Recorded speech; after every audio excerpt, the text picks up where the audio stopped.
السلام علیکم ورحمۃ اللہ وبرکاتہ۔ اعوذ باللہ من الشیطان الرجیم، بسم اللہ الرحمن الرحیم۔ سورۃ المجادلہ انشاءاللہ آج ہم آیت نمبر 12 سے دیکھیں گے، اور آج کی آیات میں ہم کافی منافقین کا ذکر دیکھیں گے۔ اللہ تعالی ہمیں توفیق دے تو آج کی آیات ہم سنتے ہوئے ساتھ ساتھ اپنا بھی جائزہ لیں گے کہ کہیں ہم میں تو یہ خصلتیں نہیں ہیں۔ جب بھی ہم منافقین کے بارے میں پڑھیں تو ہمیں اپنا جائزہ لینا چاہیے، یہ نہیں کہ وہ خصلتیں ہم کسی اور میں ڈھونڈنا شروع کر دیں اور کہیں کہ یہ اس میں یہ خصلتیں ہیں، یہ منافق ہے۔ منافقت اللہ تعالیٰ جانتا ہے، کیونکہ یہ دل کی بات ہے اور دل کی بات صرف اللہ تعالیٰ جانتا ہے، لیکن انڈیویجول بیسس پہ ہمیں اپنا خود کا جائزہ لینا ہے۔ تو دیکھتے ہیں آج کی آیات میں، یا ایھا الذین آمنوا، اے لوگو جو ایمان لائے ہو، اذا جب ناجیتم تم نجوا کرو، تم سرگوشی کرو، الرسول رسول سے، فقدموا تو تم پیش کرو، بین یدا نجواکم اپنی سرگوشی سے پہلے، صدقہ صدقے کو۔ اللہ تعالیٰ نے اپنے مومن بندوں کو حکم دیا ہے کہ جب ان میں سے کوئی رسول اللہ صلی اللہ علیہ وسلم سے سرگوشی کرنا چاہے، یعنی رازداری کی کوئی بات کرنا چاہے یا اکیلے میں کوئی بات کرنا چاہے، تو اس سے پہلے وہ صدقہ کرے، اور یہ اس وجہ سے کہ ذالک یہ خیر لکم، یہ خیر ہے تمہارے لیے، بہت بہتر ہے تمہارے لیے، واطہر اور زیادہ پاکیزہ ہے۔ تو ہم دیکھتے ہیں کہ کیا وجہ ہیں جس کی وجہ سے اللہ تعالیٰ نے ایمان والوں کو حکم دیا کہ جب بھی بات کرنا ہے تو پہلے صدقہ دے پھر بات کرے، کیونکہ ہر مسلمان نبی صلی اللہ علیہ وسلم سے اکیلے میں بات کرنا، گفتگو کرنا، اس کی بڑی خواہش رکھتا تھا، جس سے نبی صلی اللہ علیہ وسلم کو خاصی تکلیف ہوتی تھی۔ اور بعض کہتے ہیں کہ یہ منافقین کے بارے میں ہے۔ منافقین یوں ہی بلا وجہ نبی صلی اللہ علیہ وسلم سے بات کرنے میں مصروف رہتے تھے، جس سے مسلمانوں کو تکلیف محسوس ہوتی تھی۔ اس لیے اللہ تعالیٰ نے یہ آیت نازل فرمائی کہ آپ صلی اللہ علیہ وسلم سے جب بھی بات کرنا ہو، کوئی گفتگو کرنا ہو، تو پہلے اسے صدقہ دینا ہوگا، پھر وہ بات کرے۔ حضرت ابن عباس رضی اللہ تعالیٰ عنہما سے بھی روایت ہے، انہوں نے فرمایا ہے کہ اس آیت کے بارے میں مسلمانوں نے رسول اللہ صلی اللہ علیہ وسلم سے اس قدر کثرت سے سوالات پوچھنا شروع کر دیے کہ آپ صلی اللہ علیہ وسلم پر گرا گزرنے لگے۔ اس لیے اللہ تعالیٰ نے اپنے نبی کے لیے آسانی کا ارادہ فرمایا، اور جب اسی وجہ سے صدقے کا حکم دیا تو اب بہت سارے مسلمانوں نے صبر کیا، یعنی وہ سوالات پوچھنے سے رک گئے۔ اس طرح نبی صلی اللہ علیہ وسلم کے لیے آسانی ہوئی، کیونکہ آپ صلی اللہ علیہ وسلم کی بھی اپنی ذاتی ضروریات ہوتی، آپ کا بھی اپنا گھر اور اہل ہے، اور آپ کے بھی اپنے کام ہوتے، اور اس طرح ہر کوئی یہی چاہتا تھا کہ وہ اکیلے میں آپ صلی اللہ علیہ وسلم سے بات کرے یا کوئی یعنی اس طرح مناجات کرے، تو جس کی وجہ سے آپ صلی اللہ علیہ وسلم کو بہت تکلیف ہوتی۔ تو اس وجہ سے بھی یہاں پہ یہ حکم دیا گیا۔ اور دوسرا، منافقین، ان کا سوال پوچھنا کوئی ایسا اخلاص نیت کے ساتھ نہیں ہوتا تھا، بس ایک اہمیت جتانے کے لیے بلا وجہ آپ صلی اللہ علیہ وسلم کو بس باتوں میں مصروف رکھنا، کچھ ایسے سوال کرنا، کچھ ایسی باتیں پوچھنا جس سے آپ صلی اللہ علیہ وسلم مصروف رہتے۔ تو اللہ تعالیٰ نے اپنی نبی کے لیے آسانی فرمائی، اور اس میں خیر ہے، اور یہ پاکیزہ کرنے والی ہے، یہ زیادہ پاکیزہ ہے۔ خیر کس طرح؟ یعنی جب یہ صدقہ دیں گے بات کرنے سے پہلے، تو یہ صدقے میں خیر کس طرح ہے؟ یعنی جو مسلمان، غریب مسلمان ہیں، اس صدقے سے ان کا بھلا ہو جائے گا۔ اور یہ پاکیزہ ہے، یعنی کس طرح پاکیزہ ہے؟ جب یہ صدقہ دیں گے، مال اللہ کے راستے میں خرچ کریں گے، اللہ تعالیٰ کی اطاعت کریں گے، تو اس سے ان کے نفس پاک ہوں گے، تو اس وجہ سے اس میں خیر ہے، اور یہ اطہر ہے، زیادہ پاکیزہ ہے۔ فَإِن پھر اگر لم نہ تجدو تم پاؤ، یعنی اگر تمہارے پاس صدقہ نہ ہو تو کیا کرے پھر؟ فَإِنَّ اللَّهَ غَفُورٌ الرحیم، تو بلا شبہ اللہ تعالیٰ بہت ہی زیادہ غفور الرحیم ہے، بخشنے والا اور رحم کرنے والا ہے۔ اب اگر کوئی مومن ایسے ہیں ایمان والے جن کے پاس وہ بات بھی کرنا چاہتے ہیں رسول صلی اللہ علیہ وسلم سے، سرگوشی کرنا چاہتے ہیں، مناجات کرنا چاہتے ہیں، لیکن ان کے پاس کوئی مال نہیں ہے صدقہ دینے کے لیے، تو پھر اس حالت میں اللہ تعالیٰ غفور الرحیم ہے، معاف کرنے والا ہے۔ آیت نمبر 13، اَأَشْفَقْتُمْ، کیا تم ڈر گئے، ان اس بات سے کہ تقدمو تم پیش کرو بین یدا نجواکم، پہلے اپنی سرگوشیوں سے صدقات۔ اس آیت میں اللہ تعالیٰ نے سوال کیا ہے، کیا تم اس سے کہ رسول سے سرگوشیاں کرنے سے پہلے خیرات دیا کرو، ڈر گئے اس بات سے کہ تمہیں صدقہ نکالنا ہوگا؟ کیا تم اس بات سے ڈر گئے ہو کہ رسول صلی اللہ علیہ وسلم سے مناجات سے پہلے صدقے کا یہ حکم ہمیشہ باقی رہے گا؟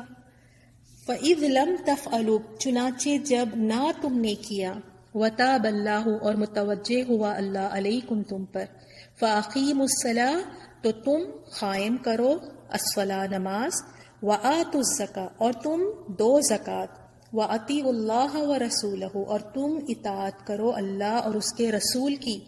تو اللہ تعالیٰ نے یہاں پہ فرمایا پھر جب تم نے ایسا نہ کیا اور اللہ نے تمہیں معاف کر دیا، اس بات پہ اللہ نے تمہیں معاف کر دیا، تو اب کیا کرو، تم کر دیا ہے تو نماز پڑھتے رہو اور زکوٰۃ دیتے رہو اور اللہ اور اس کے رسول کی اطاعت کرو، فرما برداری کرتے رہو۔ واللہ بما تعملون خبیر، اور جو کچھ تم کرتے ہو اللہ تعالیٰ اس سے خبردار ہے، باخبر ہے، خوب واقف ہے، اللہ تعالیٰ کو ہر چیز کی خبر ہے۔ اللہ تعالیٰ نے جلدی ہی پھر اسے منسوخ فرما دیا، یعنی یہ پابندی اللہ تعالیٰ نے اٹھا لی کہ اب ضروری نہیں کہ بات کرنے سے پہلے رسول صلی اللہ علیہ وسلم سے صدقہ دینا ہوگا۔ اور یہ بھی کہا گیا ہے کہ اس حکم کے منسوخ ہونے سے پہلے اس آیت کے مطابق حضرت علی رضی اللہ تعالیٰ عنہ کے سوا اور کسی نے نہیں عمل کیا تھا، یعنی سوائے حضرت علی کے یہی تھے جو صدقہ دیے، اور اس کے بعد ہی بھی رسول صلی اللہ علیہ وسلم سے انہوں نے نجوہ کی۔ اور حضرت ابن عباس رضی اللہ تعالیٰ عنہما سے روایت ہے، وہ فرماتے ہیں کہ پس اپنی سرگوشیوں سے پہلے کچھ خیرات دیا کرو۔ اس کے بارے میں روایت کیا ہے کہ مسلمانوں نے رسول صلی اللہ علیہ وسلم سے اس قدر کثرت سے سوالات پوچھنا شروع کر دیے کہ آپ کی طبیعت پر گرا گزرنے لگے۔ اسی لیے اللہ تعالیٰ نے اپنی نبی کے لیے آسانی کا ارادہ فرمایا، اور جب یہ صدقے کا حکم دیا تو بہت سارے مسلمانوں نے صبر کیا اور وہ سوالات پوچھنے سے رک گئے۔ اور منافقین تو ویسے ہی ان کی تو مال نکالنا، اللہ کے راستے میں خرچ کرنا ان کے لیے تو بڑا بوجھل تھا، ان کے لیے تو بڑا مشکل تھا، تو منافقین تو ویسے ہی رک گئے سوال پوچھنے سے۔ تو اللہ تعالیٰ نے پھر اس حکم کو منسوخ کر دیا، اور یہ ہے کہ تفسیر میں یہ بھی آتا ہے کہ یہ حکم صرف دن کے کچھ حصے تک تھا، یعنی زیادہ لمبے عرصے تک یہ حکم نہیں تھا، بس دن کے کچھ حصے تک یہ حکم کو اللہ تعالیٰ نے رکھا تھا، پھر بعد میں اسے منسوخ کر دیا۔ اس آیت پر تھوڑا سا رکیں گے ہم، اور رک کے اپنے لیے عمل کی بات نکالیں گے، کیونکہ اگر ہم آیتوں کو پڑھتے جائیں گے اور آگے بڑھتے جائیں گے تو ہم اپنی زندگیوں کو بالکل سنوار نہیں سکیں گے، اپنے آپ کو ہم ایک بہتر مومن نہیں بنا سکیں گے۔ تو پہلے ہم اس آیت پہ ہم تھوڑا سا تدبر کرتے ہیں۔ وَأَطِیعُوا اللَّهَ وَرَسُولَهُ، اللہ کی اطاعت کرو اور اس کے رسول کی اطاعت کرو، یعنی فرما برداری کرو۔ فرما برداری یعنی جو چیز وہ کہہ رہے ہیں وہ کر لو، جس چیز سے انہوں نے منع کیا اس سے رک جاؤ، یہی تو اصل بات ہے نا۔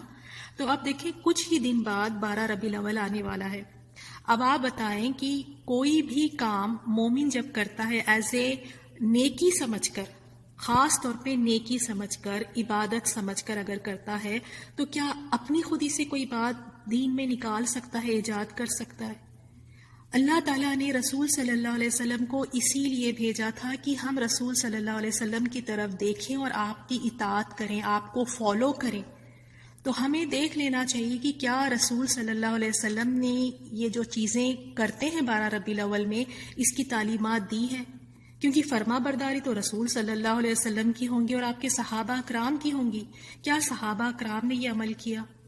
چاہے وہ عمل کتنا ہی اچھا کیوں نہ ہو، چاہے وہ عمل کتنا ہی زیادہ نیک کیوں نہ ہو، لیکن اگر وہ رسول اللہ صلی اللہ علیہ وسلم نے نہیں کیا، نہ ہی آپ کے صحابہ اکرام نے کیا، نہ اللہ نے اس کا حکم دیا، تو وہ چاہے عمل کتنا ہی اچھا کیوں نہ ہو، اللہ تعالیٰ اسے قبول نہیں فرمائے گا۔ سچا مومن، پکا مومن وہی ہے جو نبی صلی اللہ علیہ وسلم کی فرما برداری کرے۔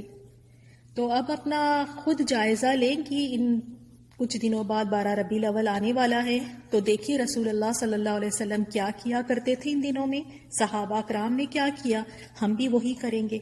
ان سے آگے بڑھنے کی کوشش ہمیں نہیں کرنی چاہیے، ورنہ یہ اللہ تعالیٰ کے یہاں قبول بھی نہیں ہے اور یہ رسوائی کا سبب بنیں گے۔ اور دوسری چیز ہم اس آیت میں یہ بھی دیکھتے ہیں کہ زیادہ کثرت سوال سے رسول صلی اللہ علیہ وسلم کو تکلیف ہوتی تھی، تو اللہ تعالیٰ نے صدقے کا حکم دیا۔ تو زیادہ سوال کرنا، ایسے سوال جس سے کوئی فائدہ ہی نہ ہو، ایسے سوال نہیں پوچھنے چاہیے۔ ہاں، کچھ سوال ایسے ہوتے ہیں جن کا تعلق عمل سے ہے کہ اگر وہ سوال پوچھیں گے تو ہمارے عمل درست ہو سکتے ہیں یا ہمارے عمل کے لیے وہ بہتر ہے، تو ایسے سوال پوچھنے میں کوئی بری بات نہیں ہے۔ لیکن بیکار فضول سوال پوچھنا، بال کی کھال نکالنا کہ اگر ایسا ہو تو پھر کیا ہوگا، پھر ایسا ویسا ہو تو پھر کیا ہوگا، اس طرح کے کثرت سے سوال نہیں کرنے چاہیے۔ وہی سوال کریں جو اہم ہے اور جن کے جواب سے آپ کا عمل درست ہو سکے۔ تو اللہ تعالیٰ ہمیں توفیق دے کہ ہم اس سے پرہیز کریں کثرت سوال سے۔ اور دوسری چیز اس آیت میں ہم یہ بھی دیکھتے ہیں کہ مومنین ہے یا منافقین کے بارے میں بھی بتایا گیا کہ خاص طور پہ منافقین رسول صلی اللہ علیہ وسلم سے مناجات کرنے میں مصروف رہتے، آپ کو اکیلے میں آپ سے بات کرتے، ایک اپنی اہمیت دکھانے کے لیے۔ تو ہمیں چاہیے کہ اگر ہم کسی مجلس میں ہیں یا کوئی محفل میں ہیں اور جو امیر ہے اس مجلس کا یا کوئی اسکالر ہے یا کوئی معلم ٹیچر ہے یا کوئی بھی ہے، تو ان کے ساتھ اتنا زیادہ وقت نہیں لے لینا چاہیے کہ جو محفل میں دوسرے لوگ ہیں انہیں وقت نہ ملے، اور بیکار میں اسی طرح امیر مجلس کو لے کر کونے میں ایک سائٹ پہ ہو جانا اور کچھ ایسی سوال پوچھنا، ایسی باتیں کرنا کہ ان کو بھی مصروف رکھنا اور ٹائم اس طرح کا ضائع کرنا، تو یہ بھی مجلس کے آداب میں سے ہیں۔ اللہ تعالی ہمیں توفیق دے۔ اور واقعی کچھ لوگ اس طرح ہوتے ہیں محفل میں اپنی اہمیت دکھانے کے لیے، جو صدر مجلس ہے یا امیر مجلس ہے تو ان کے پاس جانا اور آہستہ سے ان کے کان میں کچھ بات کرنا یا انہیں سائٹ پہ لے جا کر کچھ باتیں کرنا، تو اس سے بھی لوگوں کو تکلیف ہوتی ہے اور خاص طور پہ امیر مجلس کو بھی۔ تو یہ بھی مجلس کے آداب ہیں، ہمیں یہ بھی سیکھنے چاہیے۔ نیکسٹ آیت کی طرف ہم بڑھتے ہیں۔ کیا لم نہیں ترا آپ نے دیکھا، الی الذین ان لوگوں کی طرف جنہوں نے تولوا دوستی کی، قومن اس قوم سے، غضب اللہ علیہم کہ غصہ ہوا اللہ ان پر۔ اب یہ کون سے لوگ ہیں؟ اللہ تعالیٰ فرماتے ہیں کہ آپ نے ان لوگوں کی طرف نہیں دیکھا، یعنی یہ جا کر ان سے دوستیاں کرتے ہیں جن پر اللہ کا غصہ ہے، جن پر اللہ کا غصہ ہے، جن سے اللہ غصہ ہوئے، یہ جا کر ان سے دوستیاں کرتے ہیں۔ اور یہ منافقین کا ذکر ہے۔ منافقین خفیہ طور پر یہودی سے تعلقات رکھتے اور جا کر ان کے پاس دوستی کے دم بھرتے تھے، جا کر ان کو یہ محسوس کرواتے کہ ہم تو تمہارے دوست ہیں، تمہارے ساتھ ہیں، ان کو یہ محسوس کرواتے کہ یہ ان کے ساتھ بڑے سنسیئر ہیں۔ تو اللہ تعالیٰ نے فرمایا یہاں پہ ما ہم منکم ولا منہم، نہیں ہے وہ تم میں سے اور نہ ان میں سے، یعنی اللہ تعالیٰ نے ان کی خصلت کے بارے میں فرمایا سورۃ النساء میں بھی کہ یہ بیچ میں پڑے شک کر رہے ہیں، یعنی یہ بیچ میں ہے، نہ ان کی طرف ہوتے ہیں نہ ان کی طرف، اور جس کو اللہ تعالیٰ بھٹکائے تو تم اس کے لیے کبھی راستہ نہ پاؤ گے۔ تو یہ بس بیچ میں پڑے ہیں، اور یہ دنیا کے فائدے کے بڑے حریص ہوتے ہیں منافقین۔ تو اب ان کو یہ تھا کہ مسلمانوں سے بھی بنا کے رکھو، اور ساتھ میں یہ تھا کہ منافقین کے ساتھ بھی یہود کے ساتھ بھی بنا کے رکھو۔ تو اب یہ بیچ میں تھے، اب یہ چاہتے تھے کہ مسلمانوں کو بھی خوش رکھیں اور ادھر جا کے یہودیوں کو بھی خوش رکھیں، کیونکہ پتہ نہیں کہ کل کس سے فائدہ حاصل ہو جائے، پتہ نہیں کل کس کی ضرورت پڑ جائے، تو دونوں سے بنا کے رکھو، یعنی دو کشتیوں کے سوار، اور جہاں فائدہ دکھا وہاں لڑک گئے۔ اور یہ آیت اس وقت پہ نازل ہوئی جب ابھی مدینہ میں منافقین کا بڑا زور تھا، اور اس وقت پہ یہودیوں کی سازشیں بھی عروج پر تھی، اور آپ صلی اللہ علیہ وسلم نے ابھی یہودیوں کو مدینہ سے نہیں نکالا تھا، تو منافقین کا بھی زور تھا اور یہودیاں بھی بڑی سازشیں کر رہے تھے، تو تب یہ جا کر یہودیوں سے دوستی کرتے۔ تو فرما دیا کہ نہ تو یہ ایمان والوں کے ساتھ ہے، اور یہ کہتے ہیں جا کے دوستیاں یہودیوں سے کر رہی ہے، ان کا بھی ساتھ انہوں نے نہیں دینا۔ اور واقعی جب کوئی برا وقت آتا نا تو یہ ساتھ چھوڑ دیتے تھے۔ منافقین کی یہی خصلت ہوتی ہے کہ جب برا وقت آئے تو وہ ساتھ چھوڑ دیتے ہیں۔ تو جب جلا وطن کیا گیا، یہودیوں کو جب مدینہ سے نکالا گیا تو منافقین ان کے ساتھ نہیں گئے، ان کا کوئی ساتھ نہیں دیے اس میں۔ تو نہ تو یہ مومنوں کے ساتھ ہے، نہ ہی یہ یہودیوں کے ساتھ ہے، بس دونوں کے ساتھ انہوں نے بنا کے رکھا ہوا ہے۔ وَيَحْلِفُونَ، اور وہ قسمیں کھاتے ہیں، عَلَى الْكَذِبِ، جھوٹ پر، وَهُمْ يَعْلَمُونَ، حالانکہ وہ جانتے ہیں۔ یعنی وہ جان بوجھ کر جھوٹی قسمیں کھاتے ہیں، اور جھوٹی قسمیں کھا کھا کر کیا بات کو دکھانا بتانا چاہتے ہیں کہ ہم تمہارے ساتھ ہیں۔ جب مومنوں سے ملتے تو کہتے کہ ہم ایمان لے آئے، ہم تمہاری طرح کے ہیں، ہم بھی ایمان لائے۔ اور جب رسول اللہ صلی اللہ علیہ وسلم کی خدمت میں حاضر ہوتے تو قسمیں کھا کھا کر کہتے، جھوٹی قسمیں کھا کے کہ وہ بھی مومن ہیں، ہم بھی ایمان والے ہیں، حالانکہ انہیں اچھی طرح معلوم ہوتا، کیونکہ ان کے دل کا حال تو انہیں اچھی طرح پتا تھا، اور انہیں پتا تھا کہ یہ جھوٹی قسمیں کھا رہے ہیں، جو کچھ وہ کہہ رہے ہیں اس بات میں وہ سچے نہیں ہیں۔ جس طرح وہ قسمیں کھا کر رسول صلی اللہ علیہ وسلم کو کہتے کہ وہ مومن ہیں، ایمان والوں کو فیل کرواتے کہ ہم بھی ایمان والے ہیں، یہ سب جھوٹی قسمیں ہیں۔ وہ اس طرح کہہ رہے ہیں لیکن وہ اپنی بات میں سچے نہیں، اور وہ اس بات کو بہت اچھی طرح سے جانتے ہیں۔ تو اللہ تعالیٰ نے یہاں پہ گواہی دے دی، اللہ تعالیٰ نے یہ بتا دیا کہ ان کی قسمیں اور ان کی شہادتیں سب جھوٹی ہیں، یہ جھوٹ بولتے ہیں، یہ کوئی ایمان نہیں لے کر آئے۔ تو اللہ تعالیٰ نے ان کی بات کو یہاں پہ بتا دیا کہ یہ جھوٹی قسمیں کھاتے ہیں، اور یہ بھی منافق کی خصلت ہے کہ منافق جھوٹی قسمیں کھاتا ہے۔ اور اللہ ہماری اصلاح کر دے، اللہ ہمیں محفوظ رکھے۔ آج کتنے لوگ جھوٹی قسمیں کھاتے ہیں، ہر بات پر قسم کا سہارا لیتے ہیں، جھوٹی قسمیں کھا کے اپنے آپ کو بچا لیتے ہیں۔ یہ تو منافقین کا رویہ ہے کہ وہ جھوٹی قسمیں کھایا کرتے تھے۔ تو اب ان کے لیے اللہ تعالیٰ نے کیا عذاب رکھا ہے؟ اعد اللہ، اللہ تعالیٰ نے تیار کیا ہے، لہم، لیے ان کے، عذابا شدیدا، شدید عذاب ان کے لیے اللہ تعالیٰ نے تیار کر رکھا ہے، بڑے اہتمام کے ساتھ ان کا عذاب تیار ہے۔ اور منافقین آگ کے سب سے نچلے طبقے میں ہوں گے۔ اللہ تعالیٰ ہم سب کی حفاظت فرمائے، اللہ تعالیٰ اپنے رحم سے، اپنے فضل سے ہمیں جنت میں داخل فرمائے۔ منافقین کے لیے اللہ تعالیٰ نے کیا عذاب رکھا ہے، وہ جہنم کے سب سے نچلے طبقے میں ہوں گے۔ اور کس وجہ سے؟ انہم، بلا شبہ، وہ، ساء، برا ہے، ما کانوا یعملون، جو وہ عمل کرتے تھے۔ اس وجہ سے کہ جو برے عمل انہوں نے کیے تھے، اس کی وجہ سے اللہ تعالیٰ نے ان کے لیے شدید عذاب تیار کر رکھا ہے۔ کون سے برے عمل وہ کیا کرتے تھے؟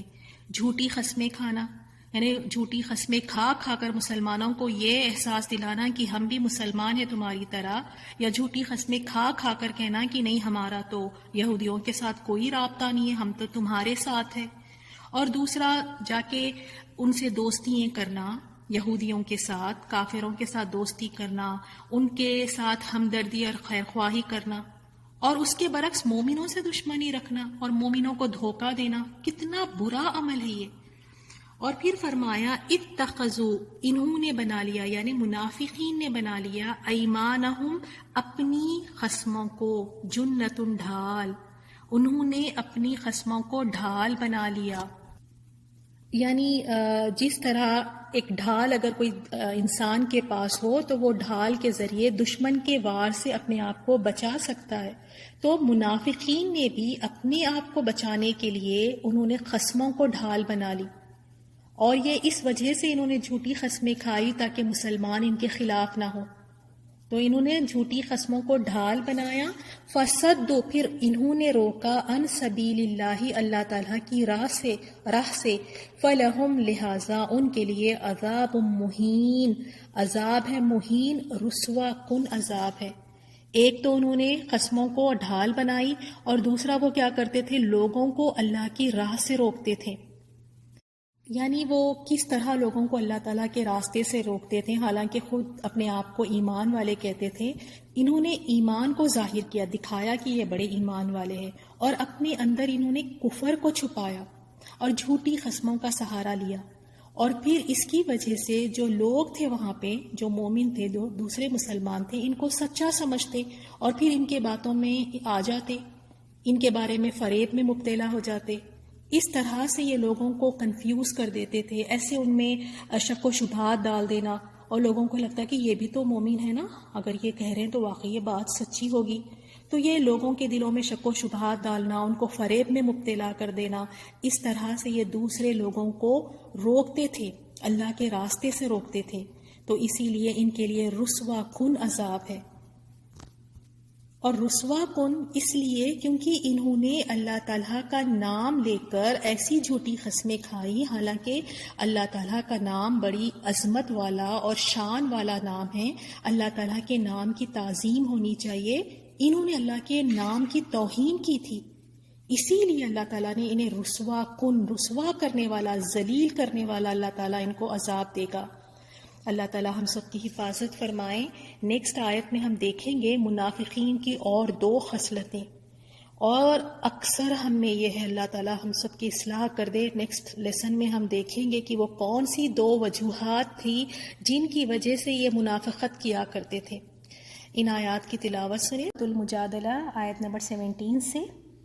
لن ہرگز نہیں تغنیہ فائدہ دے گی انہم ان کو، اموالہم مال ان کے، ولا اولادہم اور نہ اولاد ان کی، من اللہ اللہ کے عذاب سے، یعنی اللہ کے عذاب سے، شیئن کچھ بھی. اس آیت میں بھی منافقین کا ذکر ہے، اور یہ فرما دیا گیا کہ ہرگز انہیں فائدہ نہیں پہنچائیں گی ان کے مال اور ان کی اولاد. اللہ کے عذاب سے بچنے کے لیے نہ ان کا مال ان کے کام آئے گا، نہ ان کی اولاد. اور پچھلی آیتوں میں ہم نے منافقین کا ذکر دیکھا ہے، وہ کیا کیا کرتے تھے، کیا خصلتیں تھیں ان کی. وہ جا کر ان سے دوستیاں کرتے ہیں جن پر اللہ غصہ ہوئے، ان سے جا کے خفیہ دوستیاں کر رہے، یعنی یہودیوں سے، اور شک میں پڑے ہوئے ہیں. اور پھر جھوٹی قسمیں کھاتے ہیں، اللہ تعالیٰ کا نام لے کر جھوٹی قسمیں کھاتے ہیں، اور وہ اچھی طرح جانتے تھے کہ وہ جھوٹی قسمیں کھا رہے ہیں. اور قسمیں کھا کر ایمان والوں کو کیا یقین دلاتے تھے کہ ہم تمہارے ساتھ ہیں، ہم بھی تمہاری طرح ایمان والے ہیں، ہم تمہارے ساتھ ہیں. لیکن مسلمانوں، مومنوں کے لیے ان کے دل میں عداوت اور حسد، اور اسی طرح مسلمانوں کے خلاف سازشیں کرنا، سرگوشیاں کرنا. تو یہ سب کچھ یہ کیوں کیا کرتے تھے؟ یہ اسی وجہ سے کرتے تھے کیونکہ ان کے دلوں میں مال کی محبت بہت زیادہ تھی اور اولاد کی محبت. اسی وجہ سے جب جہاد پہ نکلنے کا حکم آتا تو منافقین تو پیچھے ہٹ جاتے. ان پہ تو ایسے فیل کرتے تھے جیسے ان کے اوپر موت آ گئی ہو. اور وہیں صحابہ کرام جب جہاد کا حکم آتا تو خوش دلی کے ساتھ نکل پڑتے. لیکن یہ منافقین جہاد پہ جانے کے لیے بہانے کرنا، آ کے عذر پیش کرنا، کبھی مال کا، کبھی اولاد کا. تو مال اور اولاد کی محبت میں وہ بھاگتے رہے، ایمان سے دور رہے، ہدایت سے دور رہے. دیکھنے میں تو وہ آ کے نمازیں بھی پڑھتے تھے، اپنے آپ کو ایمان والا بھی کہتے تھے، اپنے آپ کو آ کے قسمیں کھا کر کہتے تھے کہ ہم تمہاری طرح ایمان والے ہیں. آ کے رسول صلی اللہ علیہ وسلم کی مجلسوں میں بھی بیٹھتے تھے، نماز پڑھتے، روزہ رکھتے، سب چیزیں کرتے تھے. تو واقعی منافقت سے ڈرنا چاہیے انسان کو. کئی بار انسان کو خود نہیں پتہ چلتا کہ اس کے اندر منافقت ہے، اور اسے لگتا ہے کہ وہ بالکل صحیح ہے اور ہدایت پہ ہے. اللہ تعالیٰ ہم سب کی عافیت کے ساتھ اصلاح فرمائیں، اور مرتے دم تک ہمیں اللہ تعالیٰ صراط المستقیم پر قائم رکھے اور منافقت سے بچائے. آمین یا رب. تو یہ مال اور دولت کی محبت میں یہ سب کچھ کرتے رہے، کیونکہ منافقین جلدی ملنے والے فائدے کے پیچھے زیادہ بھاگتے ہیں. تو دنیا میں تو ان کو وہ سارے فائدے نظر آتے ہیں، تو دنیا کے فائدے کے پیچھے بھاگتے ہیں. آخرت کو کس نے دیکھی ہے؟ تو آخرت پہ نہ اتنی کوشش ہوتی تھی ان کی، نہ آخرت کے فائدے کے لیے وہ حریص تھے. تو اللہ تعالیٰ نے یہاں پہ کلیئر ان کو بتا دیا کہ تم تو ان کے پیچھے بھاگ کر اپنی آخرت خراب کر رہے ہو، دنیا کے پیچھے بھاگ رہے ہو. مال اور اولاد، یہی مال اور اولاد تمہارے کوئی نہیں کام آئے گی. لیکن اگر یہی مال اور اولاد انسان اللہ کی رضا میں لگائے، اللہ کی خوشنودی کے لیے ان دونوں چیزوں کو استعمال کرے، تو یہ بہترین انسان کے لیے صدقہ جاریہ بن سکتی ہے۔ ورنہ یہی مال اور اولاد انسان کے لیے وبال بن جاتی ہے، دنیا میں بھی اور آخرت میں بھی، اگر انہیں ہم اللہ کی رضا میں نہ لگائیں۔ اللہ تعالیٰ ہمیں توفیق دے کہ اپنی اولادوں کو اور اپنے مال کو ہم اللہ کی رضا میں لگائیں، ورنہ یہ ہمارے لیے وبال بن جائیں گی قیامت والے دن۔ تو یہاں ان سے فرما دیا گیا کہ کچھ بھی ان کے کام نہیں آئیں گی، کیونکہ ان کی ساری محبتیں انہی سے تھیں، سارا بھروسہ انہی پہ تھا، مال پہ بھروسہ، اولاد پہ بھروسہ، ساری زندگی انہوں نے انہی اولاد کے پیچھے اور مال کے پیچھے لگا دی، ساری کوششیں، محنتیں، محبتیں سب اسی کے لیے تھی۔ تو اب اس کی حقیقت انہیں وہاں جا کے پتہ چلے گی، جس کے لیے یہ بھاگتے رہے، جس کے لیے ساری زندگی کھپا دی، جس کے اوپر اتنا بھروسہ تھا، تو یہ وہیں ان کے کچھ کام نہیں آئے گی۔ اولئک، یہی لوگ ہیں، اصحاب النار، یہ ساتھی ہے آگ کے، یہی دوزخی ہے، ہم فیہا خالدون، وہ اس میں ہمیشہ رہیں گے۔ کتنی بڑی وہاں پہ رسوائی ہے کہ ہمیشگی کی زندگی، اور ہمیشہ وہ جہنم میں رہیں گے، آگ میں رہیں گے، اور منافقین کے لیے جہنم کا سب سے نچلا طبقہ ہے، سب سے نچلے طبقے میں منافقین ہوں گے۔ اللہ تعالیٰ آگ سے ہم سب کو محفوظ رکھے، منافقت سے محفوظ رکھے۔ اور اللہ تعالیٰ کسی بھی جان پر ظلم نہیں کرتا، انہوں نے خود اپنی جانوں پر ظلم کیا، دین سے دور بھاگتے رہے، اس مال اور اولاد کے لیے اللہ کے احکامات کو توڑتے رہے، اللہ کے احکامات کی پرواہ نہیں رہی، عبادات میں پیچھے رہے، صرف مال اور اولاد کی محبت میں، اللہ تعالیٰ کی فرما برداری سے دور رہے مال اور اولاد کی وجہ سے۔ اب آپ دیکھیں ہم میں سے بھی کتنے لوگ بہت ساری نیکیاں کرنے چاہتے ہیں، یا خاص طور پہ فرائض ہی دیکھ لیں، لوگوں کو فرض نماز پڑھنے کا بھی وقت نہیں ہے۔ اگر عورتیں ہیں تو ان کی کیا وجوہات ہے کہ بچے، ہمارے اولاد کی وجہ سے پڑھنا ہم چاہتے ہیں ٹائم پہ، لیکن مصروف اتنے ہوتے ہیں۔ اگر آدمی ہیں تو وہ ان کا کیا رونا ہے، کہ ان کا رونا یہ ہے کہ بزنس ہے، ہمارا جاب ہے، ہمیں وقت نہیں ملتا، ہم نکل نہیں سکتے۔ تو یہ چیزیں اگر اللہ تعالیٰ کی اطاعت سے ہمیں روکتی ہیں، آڑ بنتی ہے، تو ہمیں ڈرنا چاہیے واقعی۔ آیت نمبر 18، یوم، جس دن، یبعثہم، دوبارہ اٹھائے گا ان کو، اللہ جمیعاً، سب کے سب کو۔ تو جس دن، قیامت والے دن، اللہ تعالیٰ سب کو اٹھائے گا دوبارہ اور سب کو جمع کرے گا، ان میں سے کسی کو نہیں چھوڑے گا، اول سے لے کے آخر انسان تک سب کو ایک جگہ جمع کر دیا جائے گا۔ اللہ محفوظ رکھے، وہ اس دن کی وحشتوں سے، اس دن کے اللہ تعالیٰ عذابوں سے محفوظ رکھے۔ کس طرح کا دن ہوگا جو انسان پریشان حال کھڑا ہوگا، اسے خود نہیں پتہ ہوگا کہ آج میرے ساتھ کیا کیا جائے گا۔ تو سب کو ایک جگہ جمع کر دیا جائے گا، نہ کوئی چھپ سکے گا، نہ کوئی بچ سکے گا، نہ کوئی بہانے کر کے پیچھے رہ سکے گا، سب کو جمع کر لیا جائے گا۔ اور اس دن منافقین کیا کریں گے، ان کی ہمت دیکھیں، ان کی ڈھٹائی دیکھیں، ان کی بدبختی دیکھیں کہ وہاں جا کر بھی اس روز وہ کیا کریں گے، فَيَحْلِفُونَ، وہ قسمیں کھائیں گے، لہو، اس کے سامنے، جیسے یحلفون، وہ قسمیں کھاتے تھے، لکم، تمہارے سامنے۔ یعنی ان کی ہمت دیکھیں کہ وہاں جا کر بھی وہ اللہ تعالیٰ کے سامنے قسمیں کھائیں گے، کیونکہ دنیا میں ان کو یہی لگتا تھا نا، دنیا میں وہ اسی طرح کرتے تھے، وقتی طور پر وہ جھوٹی قسمیں کھا کر فائدے اٹھا لیتے تھے، لوگوں کو یقین دلانے کے لیے اللہ کی جھوٹی قسمیں کھاتے اور اس طرح ان کا فائدہ ہو جاتا۔ تو ان کو لگتا ہے، وہ کیا گمان کرتے ہیں کہ وَيَحْسَبُونَ، اور وہ گمان کریں گے، وہ سمجھیں گے، أَنَّهُمْ، بے شک وہ، عَلَىٰ شَيْءٍ، کسی چیز پر ہے، یعنی کسی فائدے پر ہے۔ ان کو لگے گا کہ ہم تو بڑے صحیح ہیں، ہم تو فائدے میں رہیں گے، کیونکہ دنیا میں بھی یہی ان کا رویہ تھا، جھوٹی قسمیں کھاؤ اور بچ جاؤ، جھوٹی قسمیں کھاؤ اور فائدہ اٹھا لو۔ تو ان کو لگتا ہے کہ قیامت والے دن بھی وہ اس طرح کر سکیں گے اللہ تعالیٰ کے سامنے، اور اللہ تعالیٰ سے کیا کوئی بات چھپ سکتی ہے؟ کیا اللہ تعالیٰ کے سامنے کوئی جھوٹے بہانے بنا سکتا ہے؟ تو یہ وہاں پر بھی جا کے جھوٹی قسمیں کھائیں گے، اس طرح کیوں؟ کیونکہ دنیا میں انسان جس طرح کی زندگی بسر کرتا ہے، جس طرح کا دنیا میں اس کا رویہ تھا، اور جس حالت میں وہ فوت ہوتا ہے، مرتا ہے، اسی حالت میں اٹھایا جائے گا۔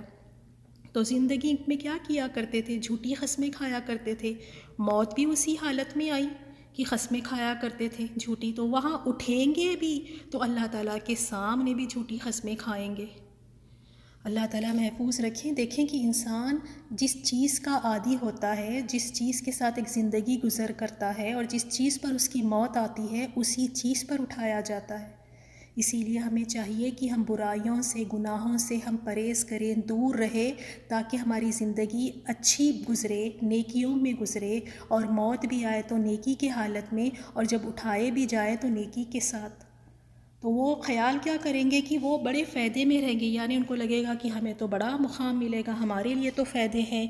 تو اللہ تعالیٰ نے یہاں پہ بتا دیا، الا آگاہ رہو، انہم ہم الکاذبون، بے شک وہی ہے جھوٹے۔